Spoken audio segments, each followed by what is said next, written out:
भागवत विद्यापीठ छपरा की प्रस्तुति।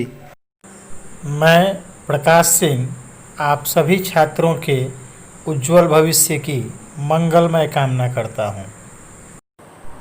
आज हम लोग चर्चा करेंगे रस के प्रकार, उनके अस्थाई भाव तथा उनसे संबंधित संचारी अथवा व्यभिचारी भावों की।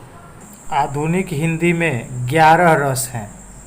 एक एक करके हम सभी के संबंध में सिलसिलेवार जानकारी प्राप्त करेंगे। सबसे पहला है श्रृंगार रस, जिसका स्थायी भाव रति होता है तथा जिसके संचारी भाव स्मृति, हर्ष, मोह इत्यादि हैं। श्रृंगार रस के 2 भेद होते हैं। पहला संयोग श्रृंगार तथा दूसरा विप्रलंभ या वियोग श्रृंगार। रस के भेदों में दूसरा है करुण रस, जिसका स्थायी भाव शोक होता है तथा इसके संचारी भाव ग्लानि, शंका, चिंता इत्यादि होते हैं। इसके बाद हास्य रस है। हास्य रस का स्थायी भाव हास होता है तथा इसके संचारी भाव हर्ष, चपलता, लज्जा इत्यादि हैं। आगे है रौद्र रस। रौद्र रस का स्थायी भाव क्रोध होता है तथा क्रोध और उग्रता इत्यादि इसके संचारी भाव के अंतर्गत आते हैं। आगे हम चर्चा करेंगे वीर रस की, जिसका स्थायी भाव उत्साह है तथा आवेग और गर्व इत्यादि की भावना इसके संचारी भाव के अंतर्गत आते हैं। अब जानिए भयानक रस को। भयानक रस का स्थायी भाव भय होता है तथा ग्लानि, शंका, चिंता इत्यादि इसके संचारी भाव हैं। फिर बारी आती है विभत्स रस की। तो विभत्स रस का स्थायी भाव जुगुप्सा होता है। जुगुप्सा यानी घृणा और दीनता तथा निर्वेद इत्यादि इसके संचारी भाव होते हैं। इसके बाद है अद्भुत रस। तो अद्भुत रस का अस्थाई भाव विस्मय होता है तथा स्मृति और हर्ष इत्यादि की भावना जो है वह इसका संचारी भाव कहलाता है। एक और रस है जो कि नाम से ही शांत है, यानी जिसका नाम है शांत रस। तो शांत रस का अस्थाई भाव जो होता है वह निर्वेद यानी वैराग्य की भावना होती है और इसमें हर्ष, विस्मय, प्रसन्नता इत्यादि के भाव इसके संचारी भाव के तहत आते हैं। इसके बाद है भक्ति रस। भक्ति रस का अस्थाई भाव ईश्वरीय रति यानी ईश्वर के प्रति अनुराग जो है वह इसका अस्थाई भाव है तथा हर्ष, गर्व, निर्वेद यानी वैराग्य और औत्सुक्य यानी उत्सुकता की भावना जो होती है वह इसके संचारी भाव के अंतर्गत आते हैं। और भले ही इसका क्रम अंत में आया है, लेकिन हम जहाँ से शुरू होते हैं वो होता है हमारा बचपन, हमारा वात्सल्य। तो एक रस का नाम वात्सल्य रस भी है, जिसका अस्थाई भाव वत्सल होता है और वत्सलता तथा हर्ष इत्यादि की भावना जो होती है वही इसके अस्थाई भाव होते हैं। तो छात्रों, इस तरीके से आपने रस के भेद, उनके अस्थाई भाव तथा रसों से संबंधित संचारी या व्यभिचारी भाव के संबंध में जाना। इसके पूर्व के विजुअल में जो मैंने रस के लिए पहले बनाए थे उसमें मैंने रस के अवयवों के संबंध में आपको विस्तार से बताने का प्रयास किया था। एक बार पुनरावृत्ति कर देता हूँ। अस्थाई भाव मनुष्य के मन में अस्थाई रूप से विद्यमान रहने वाले भाव हैं, जो हर मनुष्य के मन में रहते ही हैं, जैसे प्रेम, शोक, दुख, घृणा, भय, भक्ति, वात्सल्य इत्यादि के भाव हमारे मन में अस्थायी रूप से रहते हैं।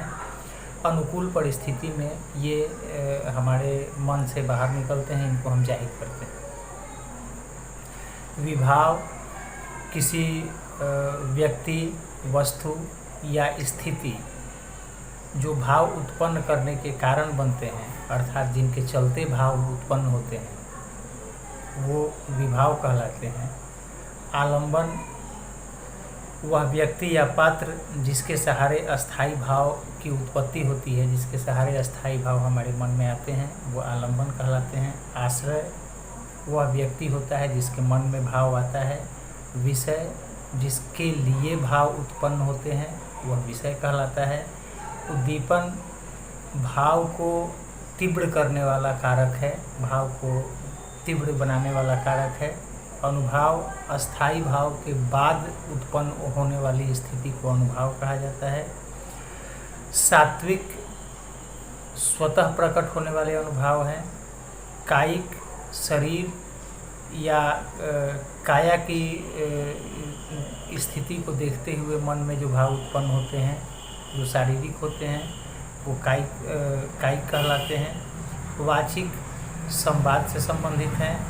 और आहार्य, वेशभूषा से संबंधित अनुभाव होते हैं। संचारी या व्यभिचारी भाव जो होते हैं वो अस्थाई भाव के साथ बदलते रहते हैं, यानी व्यभिचारी भाव या संचारी भाव जिसे हम कहते हैं वह बदलते रहता है। जैसे वैसे तो संचारी भावों की संख्या व्याकरण में 33 बताई गई है, जिनमें प्रमुख हैं शंका, निद्रा, मद, आलस्य, दीनता, चिंता, मोह, धैर्य, लज्जा, चपलता, आवेग, गर्व, हर्ष, विषाद, उत्सुकता, भय, त्रास, उग्रता इत्यादि।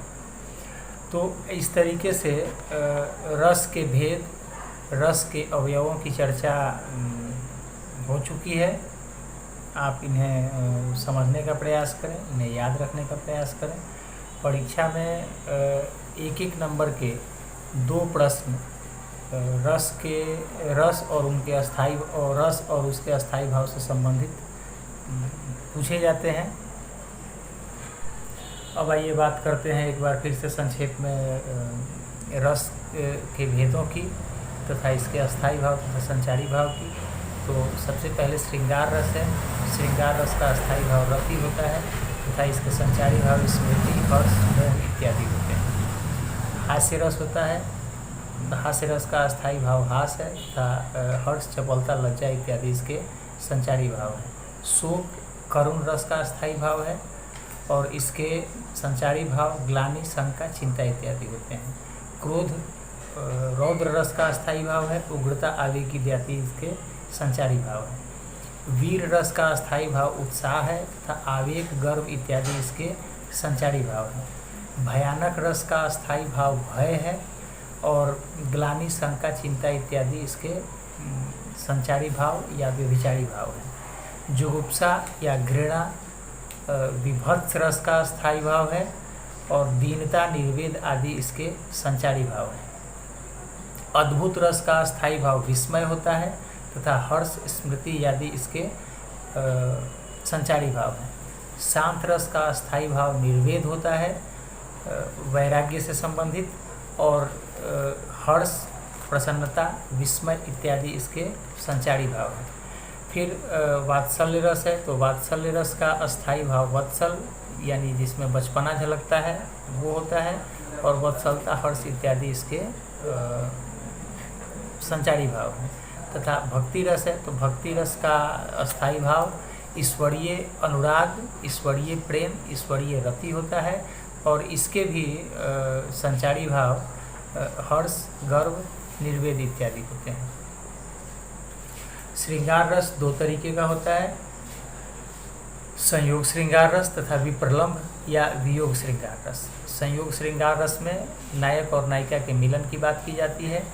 इसमें मिलन के क्षण, मिलन की बातें की जाती हैं तथा वियोग श्रृंगार रस में इसके ठीक विपरीत जुदाई की बातें होती हैं, अलगाव की बातें होती हैं, विरह की बातें होती हैं।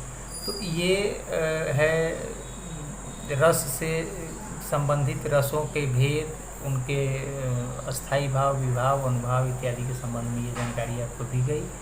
अगले विजुअल में उदाहरणों के माध्यम से इसको और विस्तार से समझने का प्रयास करेंगे।